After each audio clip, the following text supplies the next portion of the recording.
Hello guys, welcome to EPD education. Guys, Maharashtra SET हा exam 15 जून 2025 रोजी कंडक्ट करण्यात आला होता. या एक्झामचा रिझल्ट 30 ऑगस्ट 2025 रोजी रिलीज होणार आहे.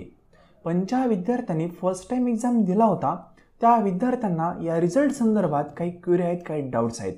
अनेक विद्यार्थ्यांचे मला मेसेज आले होते.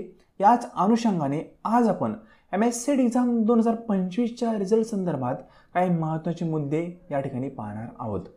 आजचे लेसन पूर्णपणे कंप्लीट करण्यापूर्वी एक छोटीशी इन्फॉर्मेशन. MSCET एक्झाम 2026 म्हणजे जो नेक्स्ट MSCET एक्झाम होणार आहे त्या एक्झामसाठी पेपर फर्स्टसाठी एक डिटेल कोर्स आपण सुरू करणार आहोत. त्या कोर्समध्ये पेपर फर्स्टचा पूर्णपणे सिलेबस तुम्हाला कंप्लीट करून दिला जाणार आहे. त्या संदर्भात MCQज प्रॅक्टिस तुमच्याकडून करून घेतली जाणार आहे आणि त्याच संदर्भात मॉडेल क्वेश्चन पेपर असतील ते देखील तुम्हाला सोडून दिले जाणार आहेत आणि सोडून घेतले जाणार आहेत. या सर्व गोष्टी आपल्या पेपर फर्स्टच्या कोर्समध्ये तुम्हाला अवेलेबल करून दिल्या जाणार आहे. इन शॉर्ट, पेपर फर्स्टचा कोर्स लावल्यानंतर तुम्हाला अदर कुठलाही स्टडी करण्याची गरज पडणार नाही. फुल अँड फायनल पेपर फर्स्ट यामध्ये डिटेलमध्ये तुम्हाला कव्हर करून दिला जाईल. ठीक आहे, हा जो कोर्स आहे हा कोर्स आपण 3 सप्टेंबर 2025 पासून सुरू करणार आहोत आणि तो नेक्स्ट MSCET एक्झाम होईपर्यंत कोर्स असणार आहे. ठीक आहे, तर या कोर्स संदर्भात तुम्हाला इन्फॉर्मेशन हवी असेल तर तुम्ही आपल्या व्हॉट्सअप नंबरला मेसेज करू शकता. व्हॉट्सअप नंबर आहे 9011 36 20 82. यावर मेसेज केल्यानंतर तुम्हाला कोर्स संदर्भात पूर्णपणे माहिती शेअर केली जाईल. पेपर फर्स्टसाठी हा कोर्स आहे, पूर्णपणे पेपर फर्स्ट कव्हर करून दिला जाईल. ठीक आहे, या कोर्समध्ये तुमचा सेट एक्झाम सिलेबस कव्हर होणारच आहे. पण जर तुम्ही डिसेंबर महिन्यामध्ये नेट एक्झाम देणार असाल तर नेटचा पण सिलेबस याच कोर्समध्ये तुम्हाला कव्हर करून भेटणार आहे. इन केस अदर कुठल्याही युनिव्हर्सिटीची तुम्ही पेट एंट्रन्स देणार असाल तर पेटचा पण सिलेबस याच कोर्समध्ये कव्हर होणार आहे. म्हणजे एकाच कोर्समध्ये तुमच्या तीनही एक्झामचे सिलेबस कव्हर होत आहेत. ठीक आहे, इन्फॉर्मेशन यामध्ये तुम्हाला दिली जाईल. या नंबरवर तुम्ही मेसेज करून इन्फॉर्मेशन मिळवू शकता. तर फ्रेंड, आज आपण MSCET एक्झाम 2025 बद्दल काही महत्त्वाचे मुद्दे पाहणार आहोत. त्यामधील फर्स्ट जो पॉईंट आहे तो विद्यार्थ्यांमार्फत मला विचारला गेला होता, त्याचं आन्सर आपण या ठिकाणी पाहणार आहोत. फर्स्ट पॉईंट आहे फायनल आन्सर की कधीपर्यंत येईल. तर फ्रेंड, या ठिकाणी समजून घ्या, ज्या विद्यार्थ्यांनी याआधी MSCET एक्झाम दिलेल्या आहे त्यांना याबद्दल आयडिया असेल. पण जे विद्यार्थी यावेळेस फर्स्ट टाइम एक्झाम देण्यासाठी इलिजिबल होते त्या विद्यार्थ्यांना कदाचित याबद्दल माहीत नसेल. तर फ्रेंड, MSCET विभागाने सांगितले 30 ऑगस्ट 2025ला आम्ही रिझल्ट डिक्लेअर करू.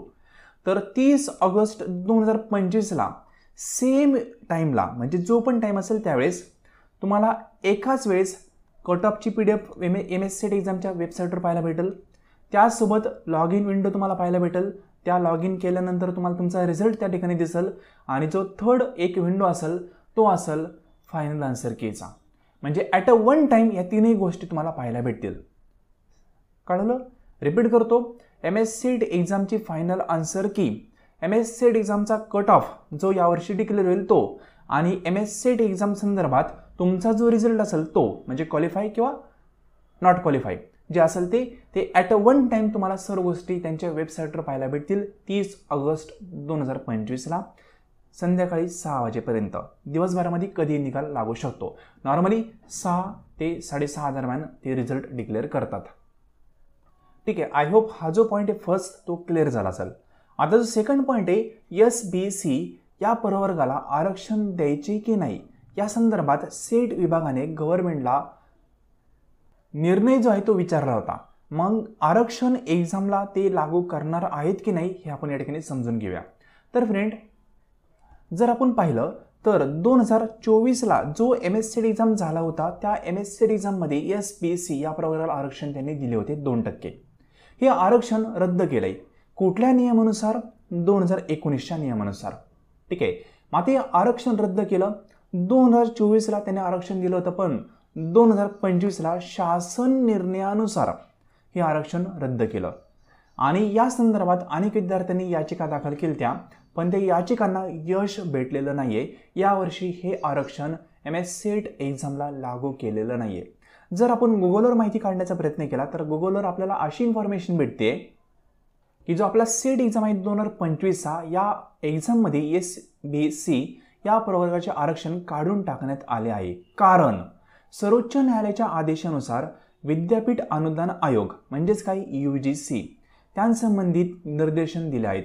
म्हणजेच काय UGCला सर्वोच्च न्यायालयाने सांगितलं की SBC या प्रवर्गाचं आरक्षण रद्द करा, कारण ज्या गव्हर्नमेंटचे तरतुदी असेल त्यानुसार. मग ते आरक्षण रद्द केलं आणि त्याच कारणामुळं 2024चा जो एक्झाम झाला त्यावेळेस त्यांनी ते आरक्षण लागू केलं. पण 2025च्या एक्झामला हे आरक्षण देता येणार नाही असं शासनाचा निर्णय आल्यामुळे ते एक्झामला आरक्षण देता आलेले नाहीये.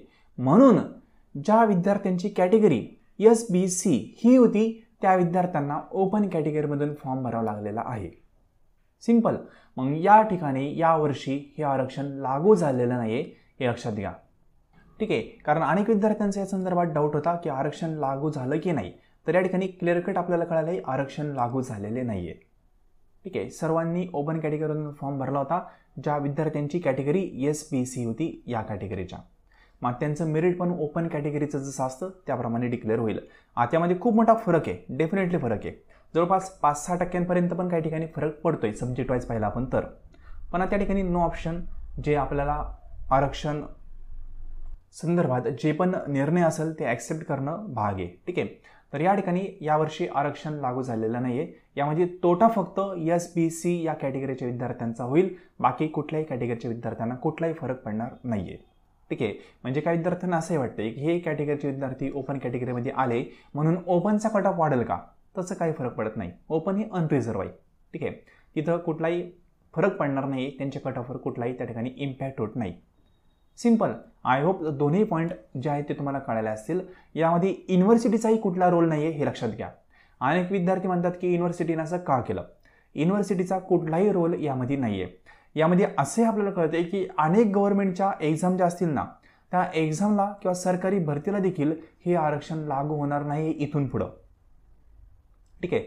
आता ज्या भरती निघतील त्यामध्ये तुम्हाला हे कळलंच, पण जे पण आहे ते गव्हर्नमेंटचा आहे, युनिव्हर्सिटीचा रोल कुठलाही नाही आहे. सो युनिव्हर्सिटीला या ठिकाणी ब्लेम करण्यात अर्थ नाही आहे. युनिव्हर्सिटीने फक्त रिझल्ट लवकर डिक्लेअर करणं पाहिजे अपेक्षित आहे, पण ते लवकर करत नाही. या ठिकाणी युनिव्हर्सिटीची आपण म्हणू शकतो थोडीफार इनइफिशियन्सी आपल्याला दिसते, कारण रिझल्ट डिक्लेअर होण्यासाठी 70-80-100 दिवस ते लावत आहेत. हे नको व्हायला. पण आरक्षणाबाबतीत युनिव्हर्सिटीचा रोल कुठलाही नाही आहे. हे गव्हर्नमेंट पॉलिसी असेल त्यानुसार गोष्टी होत आहेत. ठीक आहे फ्रेंड. तर आय होप तुम्हाला दोन्ही प्रश्नांचे आन्सर भेटले असतील. अनेक विद्यार्थी विचारत होते म्हणून या ठिकाणी क्लिअर केलेला आहे पॉईंट. बाकी यावर्षीचा एक्सपेक्टेड कट ऑफ काय असू शकतो या संदर्भात तुम्हाला इन्फॉर्मेशन हवी असेल तर तुम्ही आपल्या टेलिग्राम चॅनलला व्हिजिट करा. टेलिग्राम चॅनलची लिंक मी डिस्क्रिप्शन बॉक्समध्ये दिलेली आहे. त्या ठिकाणी 2025चा एक्सपेक्टेड कट ऑफ मी शेअर केलेला आहे, तिथून तुम्ही पाहू शकता. सिंपल. तर फ्रेंड जाता जाता पुन्हा सांगाल, जर पेपर फर्स्ट संदर्भात तुम्हाला कोर्स जॉईन करायचा असेल त्या नंबरला तुम्ही मेसेज करून इन्फॉर्मेशन मिळू शकता. आणि लवकरच कोर्स संदर्भात डिटेलमध्ये इन्फॉर्मेशन याच यूट्यूब चॅनलवर शेअर देखील केली जाणार आहे. जे विद्यार्थी कॉमर्स बॅकग्राऊंडचे आहेत त्या विद्यार्थ्यांसाठी देखील पूर्णपणे कोर्स आहे. त्यांनी मेसेज करताना कॉमर्स कोर्स असा मेसेज करावा. ठीक आहे. त्यांना कॉमर्सबद्दल पण इन्फॉर्मेशन शेअर केली जाईल. सो आजचं लेसन तुम्ही संपूर्ण पाहिले त्याबद्दल थँक्यू सो मच.